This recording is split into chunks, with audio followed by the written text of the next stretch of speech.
What's going on, football fans? It's divisional round this weekend. Are you ready to get worked up into a football frenzy? Because I sure am. It's Fourth and Funny, and we're covering the 4 games this weekend. Let's go.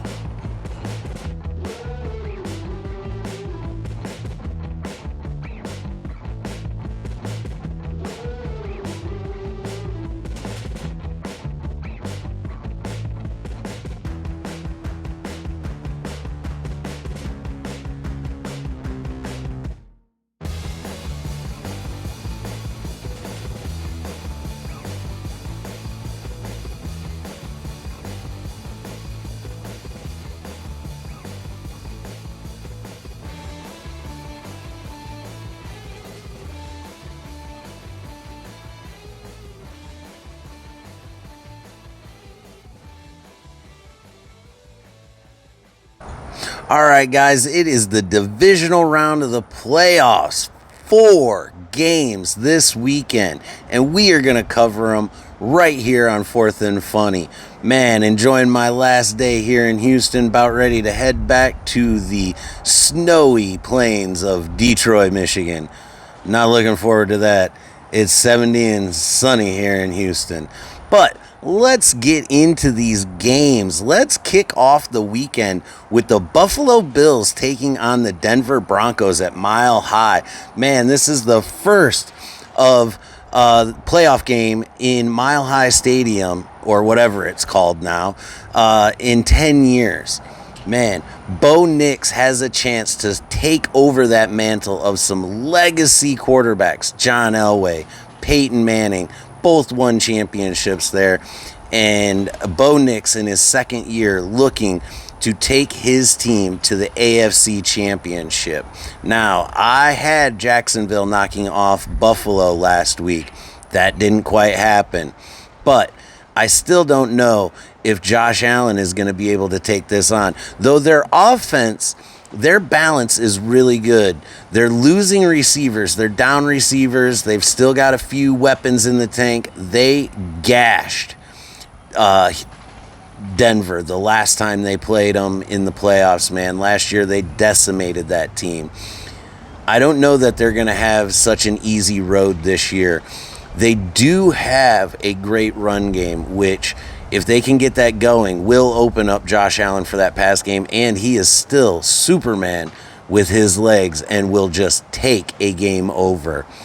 Man, the rematch of this from last year's playoffs, I don't think we're going to end up with the same outcome. And this, of all the games, is the one that may have the most implications for Sean McDermott when this game is all said and done. If he wins, he may have bought himself another year. If he loses, he may have only bought himself another week. I like Bo Nix and the Denver Broncos really to take this one, to be at home. Sean Payton, the QB whisperer. They're going to pull this one off, guys. That's my opinion. What do you guys think? Let me know down in the comments. What's the final score going to be? We had some real barn burners last week, coming down to the last play of many of those games. Late field goals, heroic plays. Is this one going to be one of those games? We'll have to see. Next up on Saturday is the San Francisco 49ers taking on the Seattle Seahawks and the 12th man up there in the Pacific Northwest. Man, these guys just played on week 18, and it was a epic game. That one was fun to watch. Let's see what this one's going to bring. It was just announced on Thursday late, and then Friday, that Sam Darnold has injured his oblique. Now, I don't even know what an oblique is. I'm a bigger guy. Is that a muscle? I'm not sure. But anyways, he strained it, pulled it, whatever. He says he's going to play. And when you're the number 1 seed and in the NFC playoffs, man, you play. Brock Purdy's going to play, but who isn't going to play is George Kittle. Tore his ACL. He is going to be done and may even be done for most of next year. maybe for a late playoff run if the Niners are still in it in 2026. But that's next year, and we're worried about this year. These teams are playing for the third time this year. We got that last weekend with Green Bay and Chicago. We're going to get another division rivalry in the playoff matchup. I'm kind of torn on this one, guys. Brock Purdy and that San Francisco team, they just seem to find a way. Kyle Shanahan, no matter what he's depleted, Christian McCaffrey was out for a while. Brock Purdy had the toe injury, and we got to see Mac Jones come in and reinvent himself, possibly land him a nice contract and a starting gig during the offseason. That'll be something we talk about coming in the coming weeks after the Super Bowl is over. But I don't know. Fred Warner is active off of his... They activated the 21-day practice window for Fred Warner. It doesn't sound like he's going to come back for this game. I haven't seen an official ruling on that yet. But this one is going to be... It's going to come down to which quarterback can make the plays at the right time, if you ask me. They've got both sides have a lot of weapons. You've got Kenneth Walker III and Jackson Smith and Jigba on one side. On the other side, you got CMC. You got the Jennings. You got weapons for Brock Purdy. I think what it's going to come down to is turnovers. Who can turn over the ball the least in this game? That's going to be the key. Give me the Seattle Seahawks and the 12th man to take this game at home and advance to the AFC or the NFC. Man, I'm old enough to remember when the Seahawks were in the AFC. In the NFC Championship game, setting up what's going to be, spoiler alert, another great divisional matchup. Did I just give away a game? But give me Seattle in this one, guys. Let's go on to the next one. Kicking off the first game on Sunday is the Houston Texans, right here where I'm at. And there is a lot of buzz around this town about this team. High expectations for them. They took on the Steelers last week and scored 2 defensive touchdowns late in that game. While their offense did sputter a little bit, they had rhythm early in the game, but it kind of stalled out in the second half. And that defense, which dominated during that game and most of the season, that number 1 defense, man, they are killers. And I've said defense wins championships, and DeMeco Ryans has this team solidly forced into that defensive position. Now, CJ Stroud, is he the guy? Can he make the throws? Under pressure in big games, we haven't quite seen that yet out of him. But also on the other side of the ball is another young quarterback in Drake May. I don't know that he's got the experience, though he is having a stellar year. Had that early MVP talk. That is in the bag for Stafford, and we'll talk more about that in the next game. But Drake May having a phenomenal season. Vrabes doing all the things there. Possible coach of the year. I don't know that offense will hold up against the defense of the Houston Texans.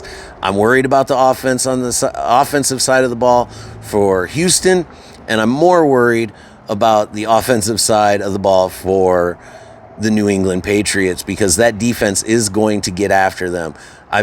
I've said it before. If they can't get to the quarterback, their arms are up. They flock to the ball. They hit. They cause fumbles. They force turnovers.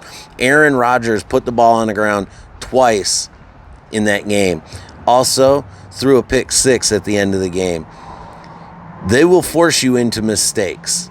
They will force you into mistakes. And I think that the team that makes the least mistakes, I sound like John Madden now or Tony Romo, whoever makes the least amount of mistakes in this game is really going to come out. And I've said it, and I'll keep saying it.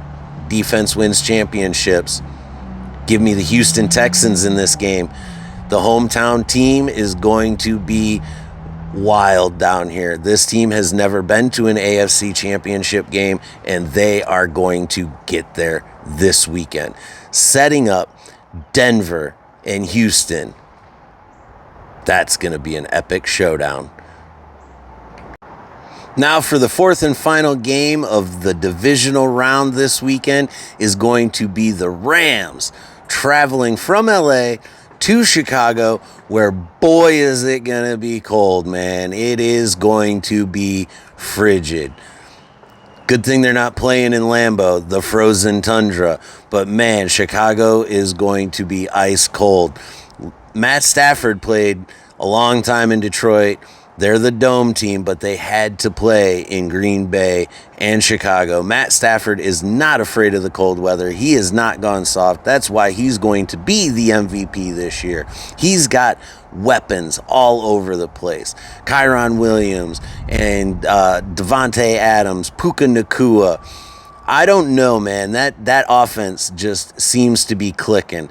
I know some of those guys, the cold weather is a great equalizer. As we saw last weekend, Iceman took out the Green Bay Packers in that divisional wild card matchup. But I don't know that Ben Johnson and the Chicago Bears are going to be able to hold up against that potent offense of the Rams. That was a wild comeback last weekend by Matt Stafford. I don't think that game had any business being that entertaining. The Rams should have handled them. I think they got the bugs out of their system, and that offense is going to be humming. Now, for Chicago, they may be able to get some mismatches on the defensive side of the ball and really help them maybe get a takeaway or two. Matt Stafford is a gunslinger. He has been known to throw a few interceptions in his day. Not so many this year, but he has been known to turn it over, and that may be the great equalizer. Again, Caleb Williams was ice cold last weekend, leading that Bears team back against the Green Bay Packers. Their defense is a little shaken up. I don't know, guys. Ben Johnson, let's see what that handshake looks like at the end of this game. But give me the Rams to take out the Chicago Bears. End Ben Johnson's season. He left Detroit. He can leave the playoffs too. Give me the Rams. Setting up the Rams and Seahawks for a divisional NFC championship game.